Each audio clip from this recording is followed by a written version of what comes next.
The unexpected invitation. The Grand Council chamber floated in the darkness of space like a giant crystal sphere. Inside, hundreds of alien beings sat in their seats, arguing loudly. Their voices echoed through the massive hall. "This is madness," shouted Ambassador Zekthor, his blue scales glowing with anger. "We cannot just invite anyone into our council." "Calm down, Zekthor," replied Council Leader Mirana, her 4 eyes blinking slowly. "We have rules. We follow them for 10,000 years. Why stop now?" The Galaxy Council was the most powerful group in known space. Only the most peaceful species could join. Only the weakest races got invitations. This was the rule. This kept everyone safe. In the corner of the chamber, a young alien named Piptak held a dusty folder in his small hands. He was new to the council, just 3 months old in this job. He found this folder yesterday in the old archives, buried under thousands of other files. The folder had one word on it: Earth. "Excuse me," Piptak said quietly. Nobody heard him. "Excuse me," he shouted louder. The entire chamber went silent. Hundreds of eyes turned to look at the small creature. Yes?" Council Leader Mirana asked. "What is it, junior member?" Piptak's hand shook. "I found an old application from a planet called Earth. They want to join the council." "Earth?" Zekthor laughed. "Never heard of it. Where is this planet?" "In the Outer Rim," Piptak said, reading from the folder. "Small blue planet, third rock from their sun. They call themselves humans." Mirana leaned forward. "Tell us about these humans. Are they peaceful?" Piptak nodded quickly. "Yes, very peaceful. Look at their records. No major wars for 50 years. Small military. They send friendly radio signals into space. They even sent music and art on their space probes." "Music?" said another council member, a floating jellyfish-like creature. "Art. They sound wonderful." "What about their technology?" asked Zekthor, still suspicious. Piptak checked the file again. "Basic, very basic. They just started leaving their own planet. Primitive rockets. Simple weapons. Nothing dangerous." The council members whispered to each other. They sounded excited. "A peaceful species with weak technology?" Mirana smiled. "Perfect. Exactly what we look for." But in the back row, an old alien sat quietly. His name was Elder Vaughn. He was the oldest living member of the council. He had seen empires rise and fall. He had watched countless species join and leave. Elder Vaughn did not like this. Something felt wrong. "Wait," he said, his ancient voice barely a whisper. "Should we not investigate more? 50 years of peace is unusual. Most young species fight for thousands of years before they stop." But nobody heard him. The council was already voting. All in favor of inviting humanity to the Galaxy Council? Mirana called out, hundreds of hands, tentacles, and claws raised into the air. All against? Only Elder Vaughn raised his hand. "Just one hand in a sea of hundreds. The vote is decided," Mirana declared. "We will send the invitation today. Humanity will join our great council." The chamber erupted in cheers and applause. Everyone was happy. Everyone except Elder Vaughn. He stood up slowly, his old bones cracking. He walked toward the exit, moving past the celebrating aliens. "Elder Vaughn," Piptak called out, "are you not happy? We are welcoming a new member." Elder Vaughn stopped. He turned his tired eyes to the young alien. "I hope," he said quietly, "that we do not regret this decision. I truly hope so." Then he left the chamber, leaving everyone confused behind him. Far away on a small blue planet called Earth, a communication officer sat at her desk. It was a normal, boring day. She drank her coffee and watched the screens. Suddenly, every screen in the room started beeping. "What the?" She jumped up, spilling her coffee. A message appeared on the main screen. It was written in every Earth language: English, Chinese, Spanish, Arabic, all of them. "Greetings, humanity. The Galaxy Council welcomes you. You are invited to join us. Please respond." The officer's hands shook as she reached for the emergency phone. "Sir," she said when her commander answered, "you need to see this, right now." Within minutes, every world leader received the message. The president, the prime ministers, the generals, everyone. In a secret military bunker, 5 old generals stood around a table reading the invitation message. One general started laughing, then another. Soon, all 5 were laughing so hard they had tears in their eyes. "They actually did it," one general said, wiping his eyes. They actually invited us. Did they not check our history? Another asked, still chuckling. Apparently not, the first general replied. They think we are peaceful and weak. The oldest general at the table stopped laughing. He looked at the message again, his face becoming serious. Gentlemen, he said slowly, they have no idea what is coming. He pressed a button on the table. Red light started flashing throughout the bunker. Activate protocol. First contact, he commanded. Across Earth, hidden military bases came to life. Giant warships in secret orbital stations powered up their engines. Soldiers who trained in shadows prepared their weapons. The galaxy thought it invited a weak species. It thought humans were peaceful and harmless. The galaxy was about to learn the truth. First Contact Day, ED. Council's welcome ship glided through space toward Earth's solar system. It was a beautiful vessel, decorated with symbols of peace from 100 different worlds. Inside, Ambassador Zekthor stood at the command deck, feeling proud. This is exciting, he said to his crew. A new member species. I love First Contact Days. His second officer, a small furry creature named Jix, nodded happily. The humans will be so amazed when they see our ship. They probably never saw technology like this before. According to our files, they barely left their own planet. Zekthor laughed. They will think we are gods. The crew laughed together. This was always the fun part. Meeting a primitive species, seeing their shocked faces, watching them realize they were not alone in the universe. Sir, we are approaching Earth's system now, the pilot announced. Good. Take us in slowly. We do not want to scare them, Zekthor ordered. The ship entered Earth's solar system, passing Mars, then approaching the small blue planet. Sir, the pilot's voice suddenly sounded worried. I am detecting something strange. What is it? Zekthor asked. Multiple objects in orbit around Earth. Very large objects. Hundreds of them, Zekthor frowned. Satellites probably. Primitive communication devices. Nothing to worry about. But as their ship got closer, the main screen showed what was really there. Zekthor's blood ran cold. By the stars, he whispered. Surrounding Earth like a metal ring were massive warships. Not primitive rockets, not simple satellites. These were combat vessels, huge, powerful, dangerous. Each ship was bigger than 3 council vessels combined. Their hulls were dark gray, covered in armor plating. Weapon ports lined every surface. Engine clusters glowed with barely contained power. How many ships are there? Zekthor asked, his voice shaking. The scanner officer checked his screens. 347 capital ships. 7,000 smaller combat vessels. And sir, those are just the ones we can see. Just the ones we can see? Jix squeaked. You mean there are more? Our sensors detect massive structures on their moon. Underground facilities on Mars, something big hiding behind their sun. Zekthor grabbed his chair to steady himself. This cannot be right. The file said they were peaceful. Primitive. Incoming transmission, the communications officer announced. They are hailing us. Put it on screen, Zekthor said, trying to sound calm. The screen flickered. A human face appeared. It was a woman, middle-aged, with short brown hair and calm eyes. She wore a simple blue uniform. Welcome to Earth System, the human said, smiling warmly. I am Ambassador Chen. We have been expecting you. Zekthor straightened his uniform. Greetings. I am Ambassador Zekthor of the Galaxy Council. We come in peace to welcome you to our great family of worlds. How wonderful, Ambassador Chen replied. We are honored. Would you like to dock with our station, or would you prefer we come to you? We will come to you, Zekthor said quickly. He did not want humans on his ship, not yet. Not until he understood what he was seeing. Perfect. Sending you coordinates now. Oh, and Ambassador, yes, please do not be alarmed by our defensive fleet. We are just careful people. The transmission ended. Careful people, Jix whispered.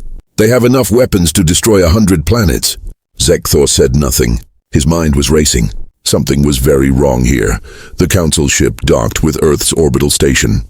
When Zekthor and his crew stepped inside, they were surprised again. The station was beautiful, clean, modern. The technology was not primitive at all. In some ways, it looked more advanced than council stations. Part 2, First Contact Day.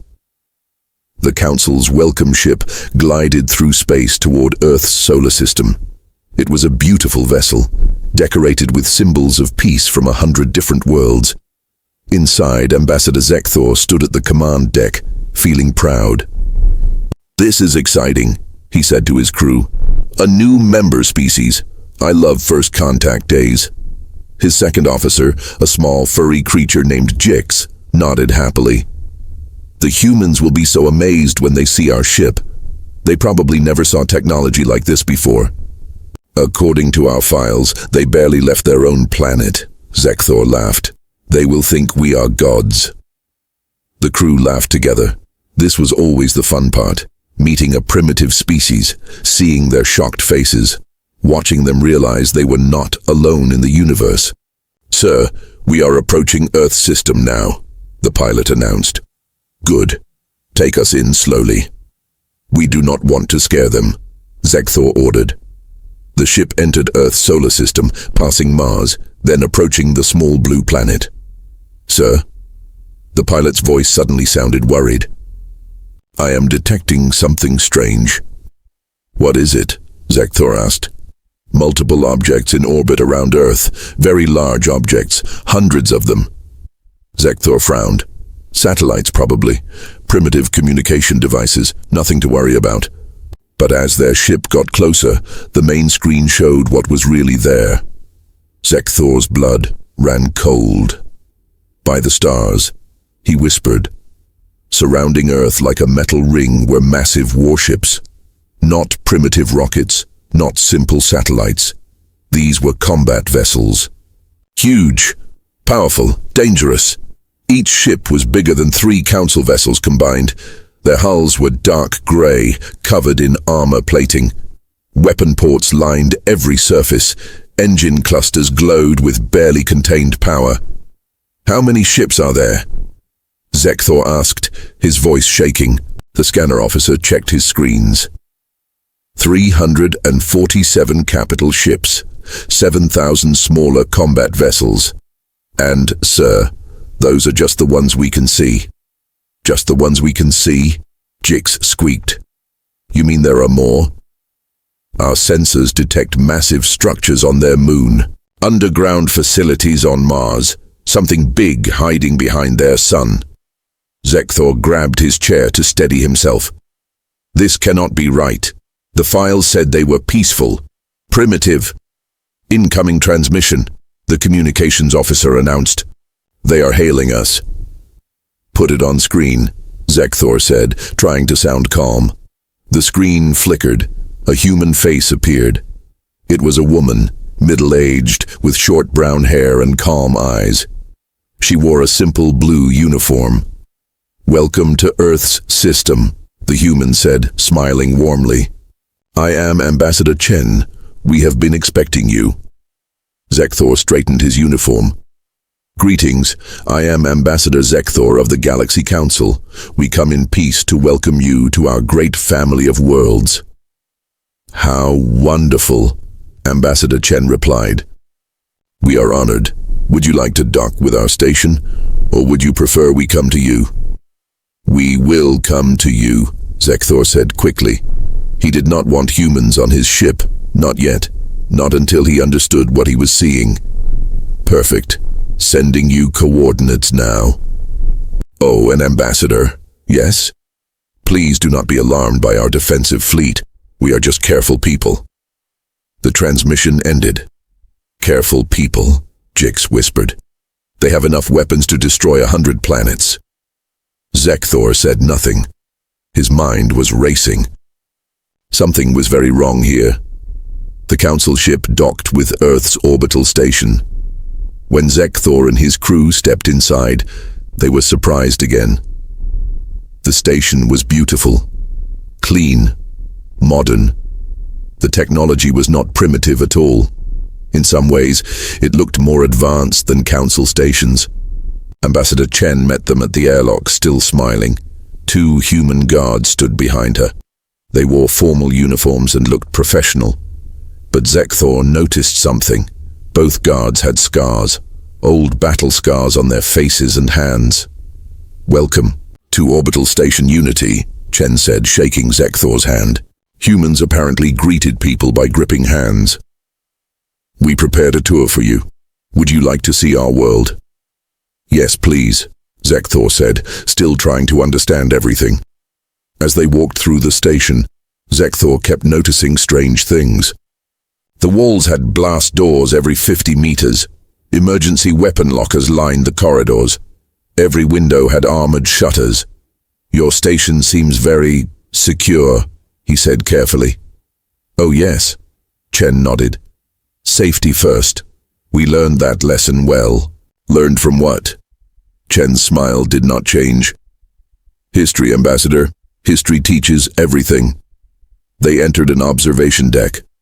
Through the massive windows, Earth floated below them, beautiful and blue. May I ask about your ships? Zekthor said. Your file said you had a small military. We do, Chen replied. That is our small military. That is small? Compared to what we used to have? Yes. We reduced our forces by 70% after the peace. Zekthor's head was spinning. 70%? That meant they used to have 3 times more ships? The council was told you were peaceful, he said quietly. We are peaceful, Chen said firmly. We have not had a war in 50 years. We do not fight anymore. But the weapons? Insurance, Ambassador. Just insurance. Over the next few days, Zekthor and his crew toured Earth. They visited cities, met leaders, saw museums and schools. Everything looked peaceful. Humans were friendly. They had art, music, literature. They cared about their environment.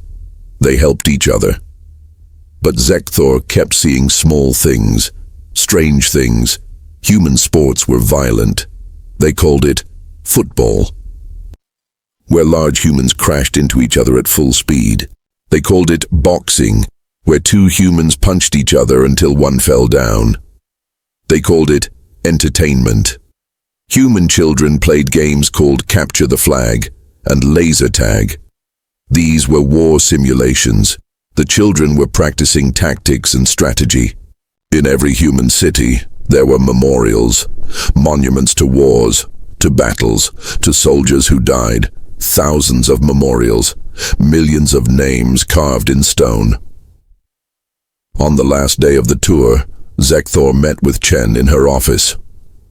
Ambassador Chen, he said carefully, I must ask you something directly. Of course. Your people, they seem peaceful, but everywhere I look, I see signs of war. Your sports, your games, your monuments, even your ships in orbit. I saw them up close yesterday. They have battle damage, old scars, repaired armor plating. Chen nodded slowly. You are very observant, Ambassador. So I must ask, are humans really peaceful? Or are you just pretending? Chen stood up and walked to her window. She looked at Earth below for a long moment. We are peaceful now, she said finally. But peaceful does not mean harmless, Ambassador. We chose peace. We worked for it. We earned it. But we did not forget how to fight. We will never forget that. Why? Zekthor asked. Why keep the weapons if you want peace? Chen turned to face him. Her eyes were hard now. No more gentle smile. Because peace, she said quietly, must be protected. And we will protect it, no matter what.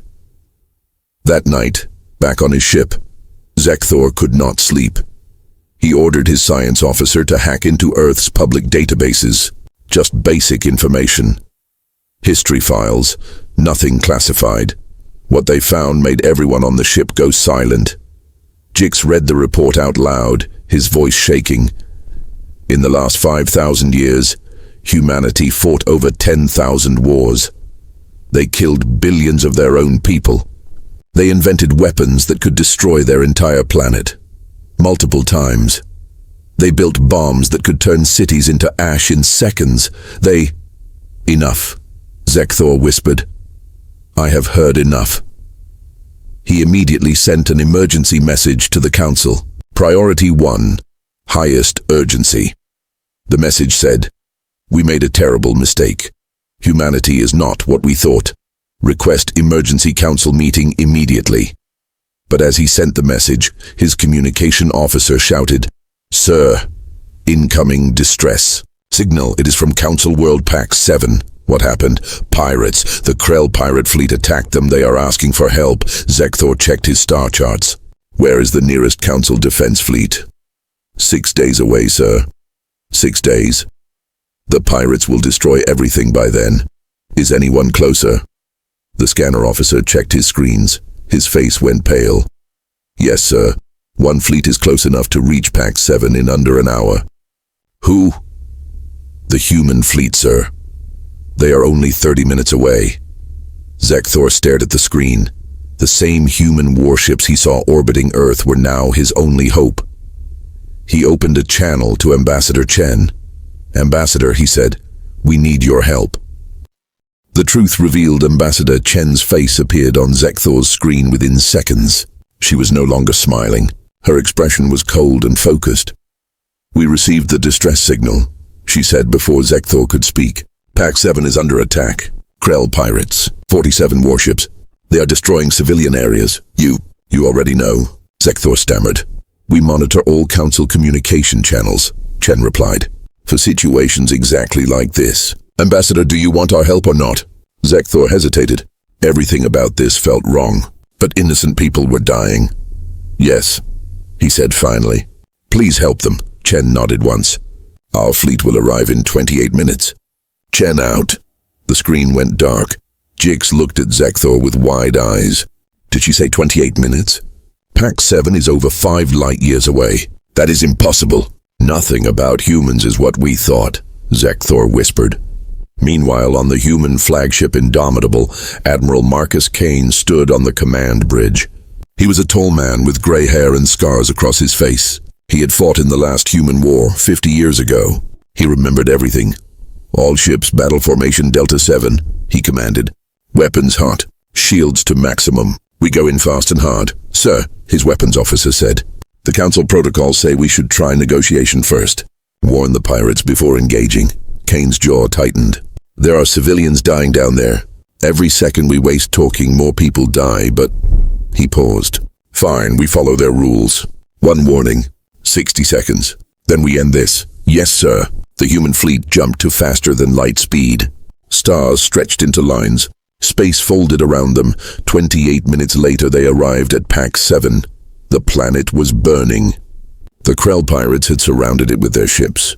They were firing down at cities, destroying buildings, killing thousands. The Krell were a dangerous species, large, aggressive, with thick armor and powerful weapons.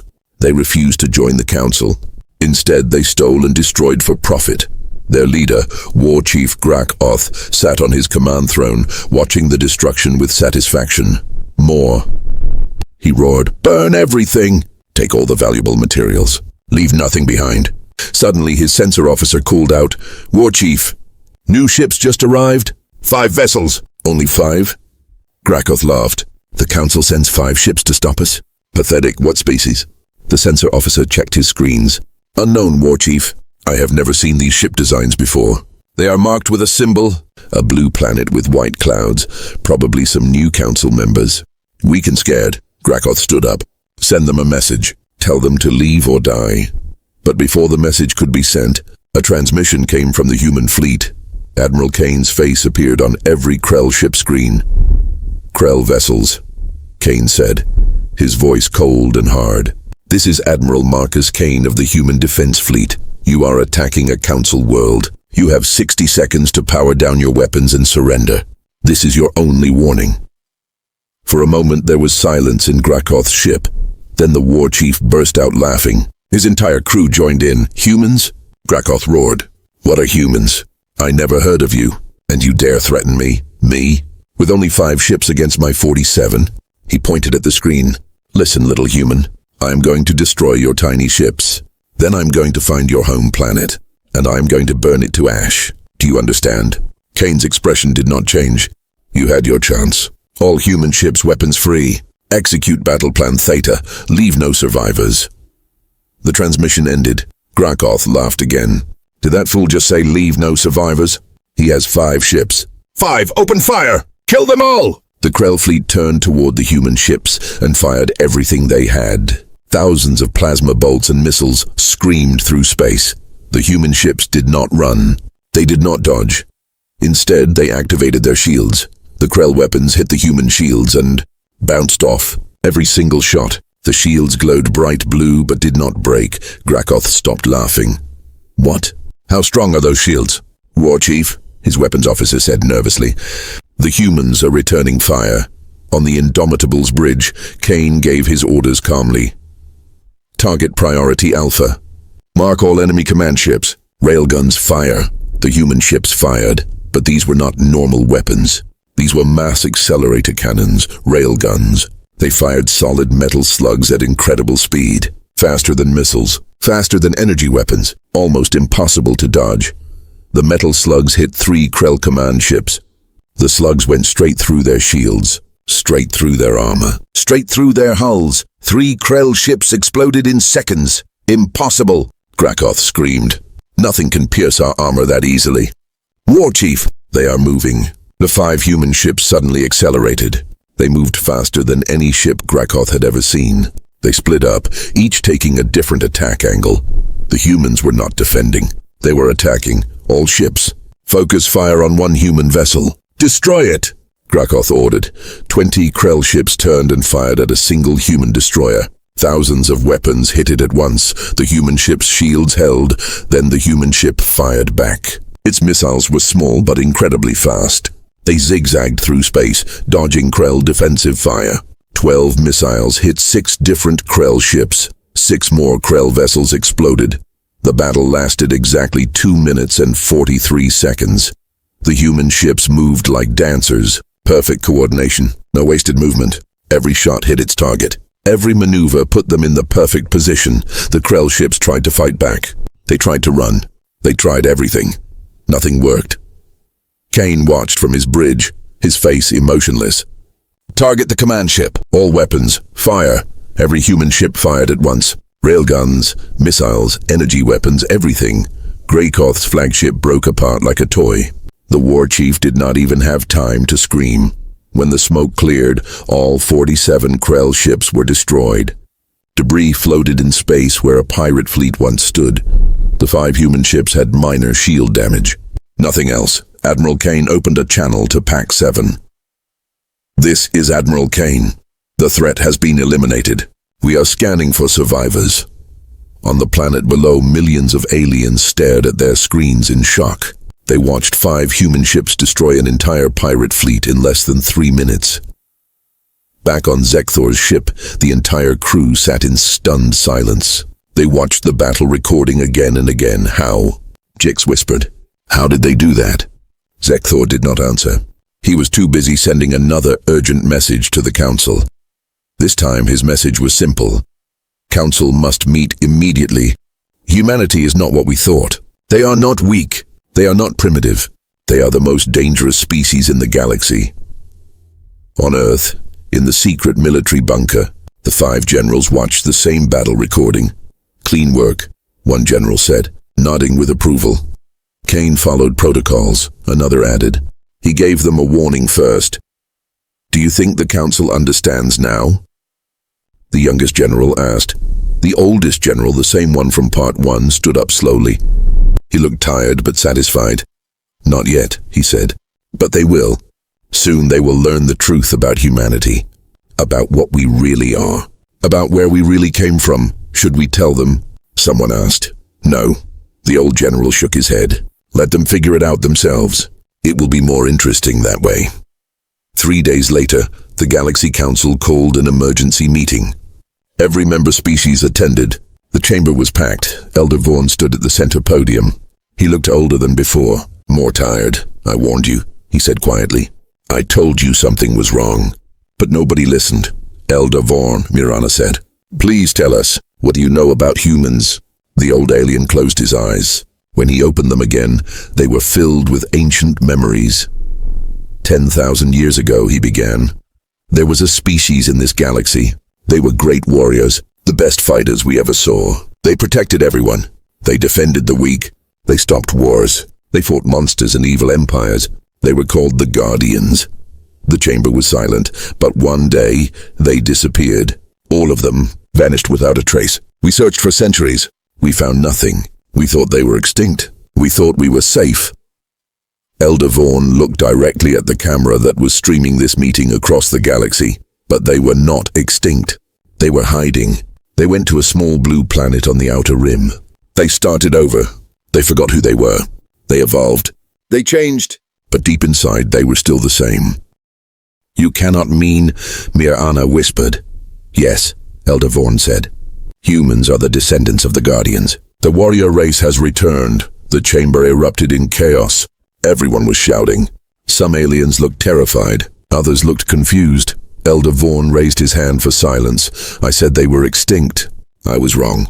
I said inviting them was a mistake." "I was wrong about that too. What do you mean?" Zekthor asked. Elder Vaughn's face showed something strange, something the council had not seen in years. He was smiling. "Because," the old alien said, "the galaxy needs the Guardians again. Dark times are coming. An old enemy is returning, and we are going to need humanity's help to survive." "What old enemy?" someone shouted. Before Elder Vaughn could answer, every screen in the chamber turned red. Emergency alarms blared throughout the station. The communications officer's voice crackled over the speakers, filled with panic. "Alert! Alert! Long-range sensors detected a massive fleet at the edge of galaxy. Thousands of ships. Unknown configuration. They are heading toward Council space. How long until they arrive?" Mirana demanded. 14 days, Council Leader." The chamber went silent. Everyone looked at each other in fear. Elder Vaughn nodded slowly. "They are here. The Dark Empire. They were gone for 10,000 years, but now they have returned." He turned to look at the screen showing Earth, that small blue planet far away.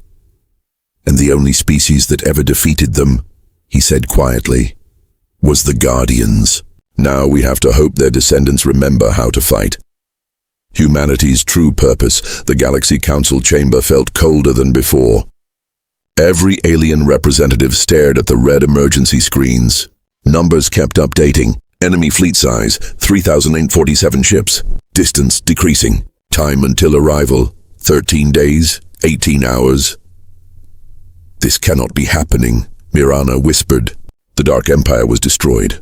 We all learned this in history. They are gone." "Clearly not," Zekthor said bitterly. "Elder Vaughn, tell us everything, right now." The old alien moved slowly to the center of the chamber. He activated a hologram projector. Ancient images appeared in the air. Ships, battles, destruction. 10,000 years ago, Elder Vaughn began, the Dark Empire controlled half the galaxy. They conquered everything they touched. They did not negotiate. They did not accept surrender. They simply destroyed all life and took all resources. The hologram showed planets burning, cities crumbling, millions dying. Every species tried to fight them. All failed. The Dark Empire was too strong, too advanced, too cruel. The galaxy was losing hope. Then what happened? Someone asked. Then the Guardians appeared. The hologram changed. New ships appeared. They looked different from any council vessel. They were built for war, built for one purpose only. Nobody knows where the Guardians came from. They simply arrived one day and said they would help. They taught us how to fight, how to build better weapons, how to work together. Elder Vaughn's voice grew stronger. The war lasted 300 years. Billions died. Entire star systems were destroyed. But finally, the Guardians led a great battle. They pushed the Dark Empire back. They chased them beyond the edge of the galaxy. They won, so the Dark Empire was defeated. Mirana asked hopefully, not defeated, banished, pushed away. But the Guardians knew they would return someday. They told us, build your strength, be ready. They will come back.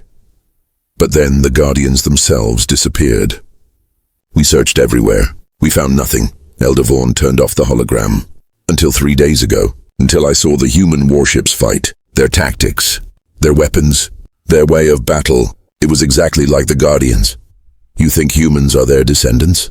Zekthor said, I do not think. I know, the evidence is clear. Humans even look like the Guardians. 2 arms, 2 legs, same height, same body structure. They are the same species, just evolved over 10,000 years. Jix raised his small paw.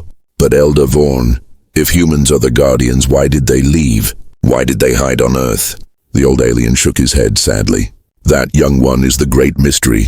Something happened after the war. Something made them leave. But now they are back. And we need them. Mirana stood up, her 4 eyes blazing with determination. Send a message to Earth immediately. Tell them everything. Ask for their help. Already done, the communications officer said. Ambassador Chen is responding now.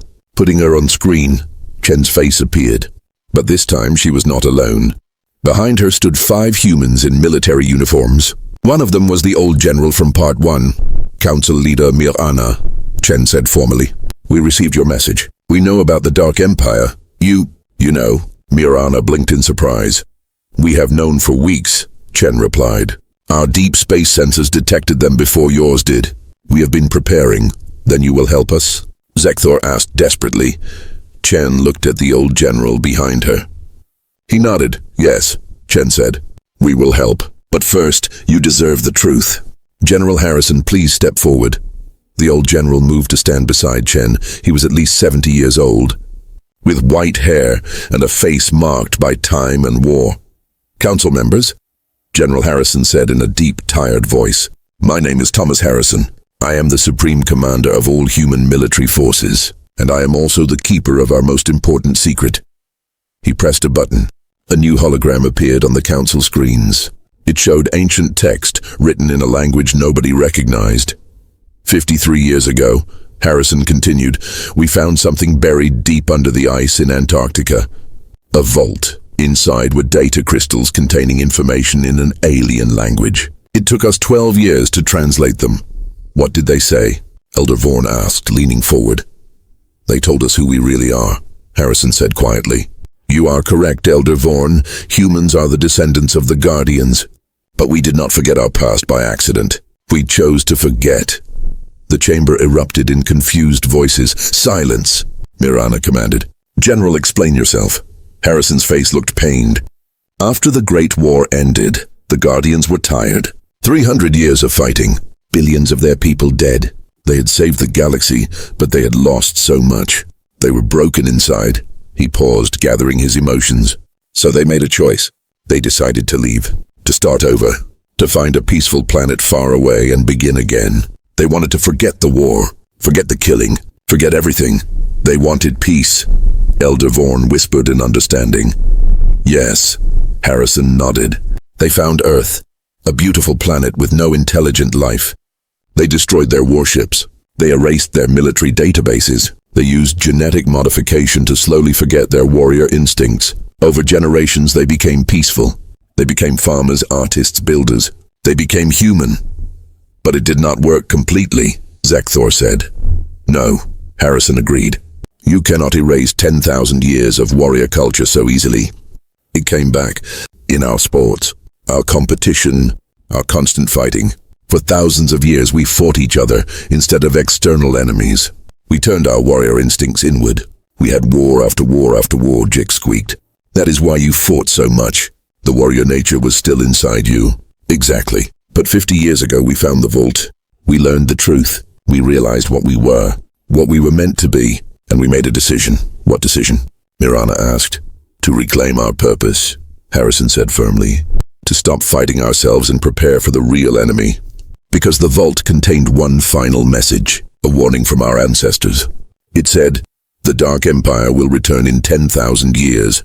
Be ready, protect the galaxy. Do not fail. The council chamber was completely silent. For 50 years, Harrison continued, we have been preparing. We rebuilt our military technology using ancient Guardian designs. We trained our soldiers. We unified our planet. We stopped all wars, not because we became peaceful, but because we had a mission, a purpose. We are the Guardians reborn. Chen stepped forward again. The council thought humanity wanted to join for friendship. That was part of it.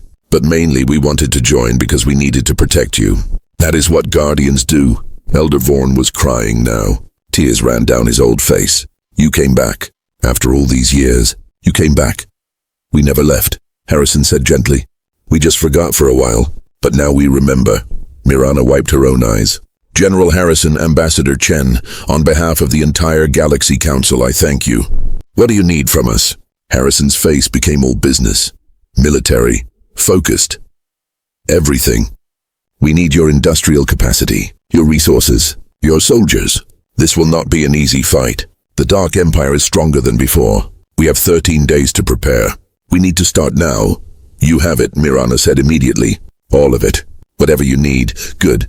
Harrison pulled up a star chart. We will make our stand here. The Orion Junction.